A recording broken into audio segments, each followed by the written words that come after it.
What is up, guys? It's your boy Rick Kakis, and today we have a brand new Xur Inventory review for the weekend of August 2nd to the 5th, and so let's get started. And of course, Xur is going to be where he always is now, in the tower. Alright, let's take a look at what he has. Firstly, for the Catalyst, we do have the Coldheart Catalyst, actually, not a bad one to pick up, and the Colony Catalyst. Well, the Colony, did get a massive buff just this season, I believe, where if you get a kill, it'll actually create more insectoid robots, so this could be a good one to pick up, but neither are absolutely game-changing. Now, checking the exotics here, we have a 64 stat Orpheus that's actually pretty great. So you have a massive mobility spike followed up by discipline, and then intellect, which you do want if you're running the Orpheus Rig Hunter, which was the best build in the game not too long ago with Into the Light and Farming Onslaught, remember? So this is a pretty solid roll here. It's not the most hype I've ever seen. It's not like a 68, 69 stat, but it's just one of those actually pretty sneaky, very solid exotics that frankly a lot of people should actually be picking up this weekend. Then we have a 65 Heart of Inmost Light that's actually also pretty decent. You got a big resilience spike, then followed up by strength. If you're using it in like the consecration build, this is going to be great. Then you got recovery and discipline. Like, again, this is pretty solid. I've seen better, but this is rock solid.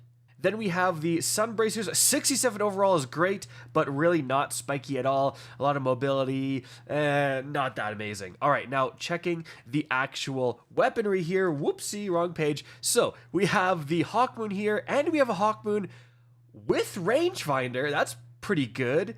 And then corkscrew rifling for range and stability. Honestly, this isn't that bad. Now, you can definitely do better, but you know, a lot of people have waited a long time for a rangefinder Hawkmoon, so it really is worth consideration for a pickup.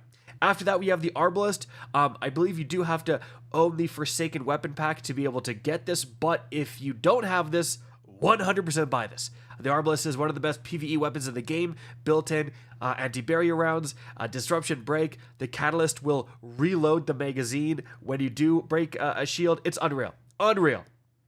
After that is the Risk Runner. This should be one of the first weapons you get in the game, especially with the new quest for new light players, and it's amazing.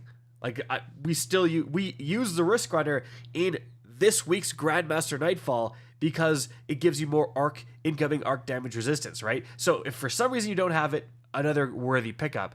And then the Black Talon. So this is an interesting one. It's a sword that actually shoots its projectiles, very similar to the Warlock Solar Super, where you throw in those solar projectiles everywhere. It's pretty similar to that. This thing dominated in like Gambit and stuff for quite a while, and it's actually a pretty decent little weapon here. Now moving on from there, for the random rolls, 4th times Feeding Frenzy, no thank you. Ensemble Adagio, nope. Autoloading Demo, nope. Dragonfly Shoot, well, this actually isn't that bad. I mean, Shoot to Loot is very, very good, especially even for like high level content, even for, you know, raids and stuff, being able to shoot to loot during, for example, a boss DPS phase and like refresh your ammo, and remember, it auto reloads your weapons too now. Actually very good, and Dragonfly is not a terrible pairing with this. Really not a bad weapon that you can get here. And it's also craftable, I should say. Surplus Ambitious Code Duello, and then Rabbit Head Multi-Kill Clip, no, not interested in that. Now, for the Titan-specific sword, we have Thresh Vorpal, not interested in that. And for the armor, let's check the rarity on Light.gg of the Holdfast set. So this set was introduced back in Season 11, and it's a very common set with around 51% of players having access to this very helmet. But checking the rolls here, so we have a 64 arms, with massive resilience and then a massive strength spike. Honestly, pretty good arms. Like, especially if you're running a melee build, which a lot of people are right now, especially with the Titan. So yeah, really actually pretty good arms. 65 massive strength spike followed up by a little bit of recovery. These aren't quite as good. You'd much rather have the resilience, but they're okay. And then I don't know why Bungie always gives the max mobility stuff to the Titan, but I'm not interested in this at all. And then 65, I mean, honestly, if you're a brand new player and you're trying to put together a strength build, buy the arms, buy the chest, buy the boots, and you got like almost 100 strength. You know what I mean? Right there. Like, you're gonna have a massive strength spike right off the bat for that melee regen. Anyways, let's check the Warlock.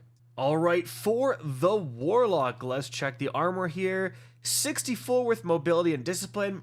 Not terrible, especially if you do want more mobility. The discipline spike is great here. Then we've got 65 with everything but mobility and intellect. Again, really not bad. Big strength spike as well. After that, we have 64 with a massive resilience spike, then followed up by discipline. This is a great piece right here. Obviously, you'd love to see higher than 64, but yeah, like, as a whole, this is one of the better pieces I've seen with the stats you want, especially for PvE. And then for the boots, you got recovery followed by discipline. This is a more traditional, what Warlocks want, big recovery spike here. Yeah, pretty good piece here as well. And then for the sword, we have a Thresh counterattack, Eternity's Edge. No thank you. Let's check the Hunter. All right, for the Hunter, let's check the gear here. So 64 mobility and then intellect, unfortunately. Then we've got mobility and intellect again. Well, if you really want mobility and intellect, there you go. Then we have 68's very high, mobility, resilience, no recovery, and then intellect and strength. Honestly, like, you do want mobility, resilience, and strength, not so much actually. So 68's very high though, but yeah, it could be better. 64, mobility, discipline, intellect, recovery. It's okay. It's okay. Unfortunately, guys, oh, one more thing. Tireless Blade, One for All. Again, this is actually, like, One for All is one of the better damage increasing perks you can get for the Quick Fang. So followed up by Tireless Blade, where every time you get a kill, you get your ammo back. Yeah, like, not terrible, but also really not great. Overall, not the best weekend this week, certainly for Xur. That's it for the video. Hope you enjoyed and found this informative. If you did, please remember to help me out by simply rating and especially sharing this video. If you guys want to see more Destiny 2 content similar to this, don't be afraid to slap that subscribe button.